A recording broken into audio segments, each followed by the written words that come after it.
বেগম খালেদা জিয়ার শারীরিক পরিস্থিতি নিয়ে কিছুক্ষণ পরই ব্রিফ করবেন বিএনপি চেয়ারপারসনের ব্যক্তিগত চিকিৎসক ডাক্তার AZM জাহিদ হোসেন। এ বিষয়ে আরও জানবো, রাজধানীর রেফার কেয়ার হাসপাতাল থেকে যোগ দিচ্ছেন সহকর্মী আল আমিন হক অহন।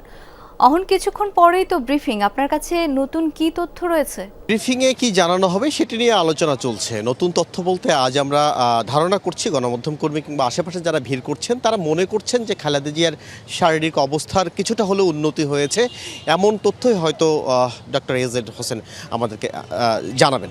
এবং তার সেই চিকিৎসক এও জানাতে পারেন যে এখন পর্যন্ত যেহেতু তার শারীরিক অবস্থা আমরা সবশেষের যে তথ্য জেনেছিলাম গেল বৃহস্পতিবার, সেটি যে স্থিতিশীল আছে এবং সেটি উন্নতির খবর নিশ্চয়ই তিনি বলবেন এমনটি ধারণা করছি।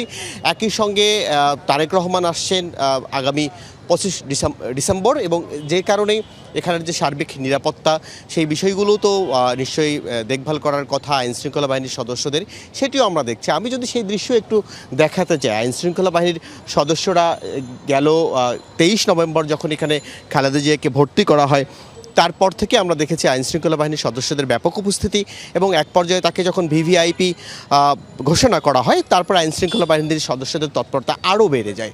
সেটি বিজিবি কিংবা পুলিশ সদস্য ছাড়াও অন্যান্য আইনশৃঙ্খলা বাহিনীর সদস্যরাও এখানে আসেন এবং কোনো এক সময় খালেদা জিয়াকে বিদেশ নেওয়ার কথা যখন ওঠে তখনও কিন্তু আইনশৃঙ্খলা বাহিনীর সদস্যের ব্যাপক তৎপরতা বেড়ে যায়।